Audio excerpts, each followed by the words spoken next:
Kumusta kapatid? It's Grit J, sharing my journey one day at a time. And today is Friday, June 12, 2026. And today is going to be interesting because we're here at the farm.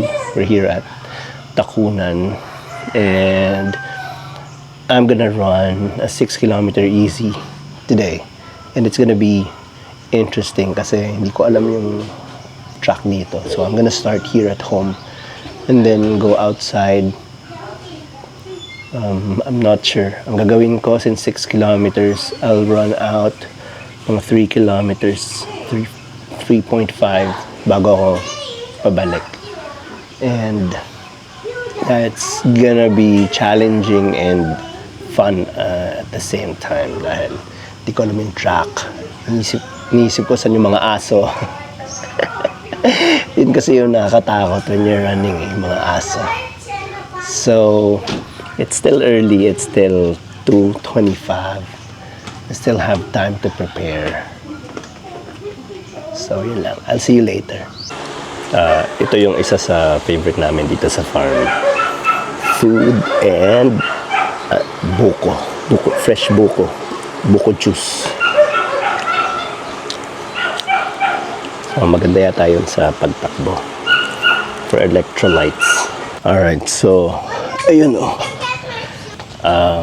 magpo 4:30 na, matirik pa yung araw. So yun, 6 kilometer easy. This is supposed to be a recovery run from our 8 kilometer yesterday. Nagtataka ako dun sa heart rate ko kahapon kasi 157. Kung titignan natin sa HR calculator, ano na siya? Moderate. Pero, I would consider that easy sa run ko kahapon. It's not na zone 2 easy. One of my best runs, sobrang solve na solve. So ngayon, 6 kilometer easy, tas recovery. Di ko sure kung paano ko siya tatakbuhin. And hindi ako familiar dito sa place na ito. And yun nga, no, sobrang sarap. Yung pagtapos ng run, merong sobrang malamig na buko juice, fresh buko juice.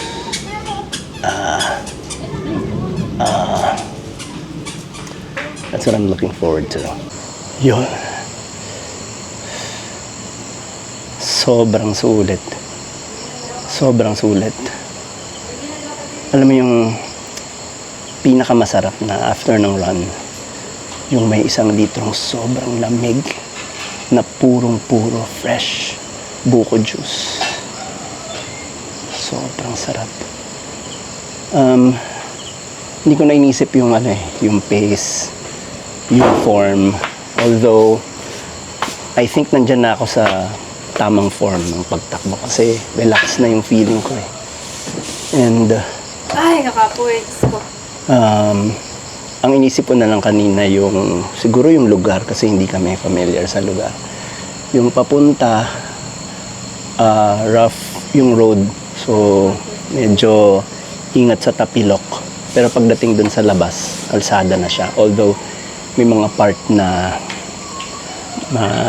hindi pa rin sementado. Pero sobrang sulit. Also yung slope, medyo nakaka-intimidate. Lalo na banda dun sa may coffee, something. Weird eh. Pagka wala kasi yung masakit na sikat ng araw, tumakbo na kami. Pagdating namin, ito nga, medyo gabi na. And ito yung resulta.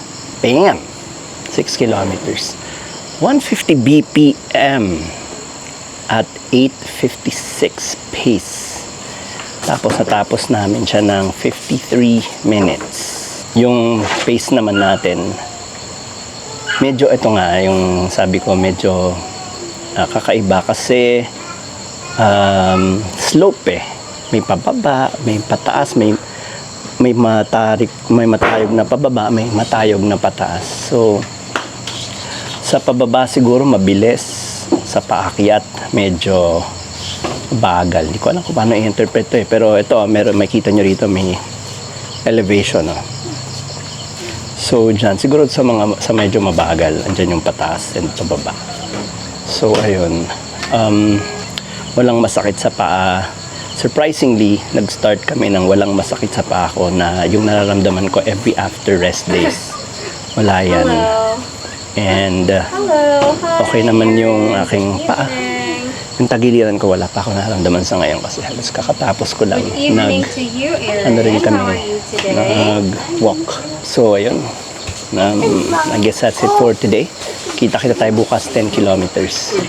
Maraming salamat for watching. Have an amazing rest of your day. See you guys on the next one.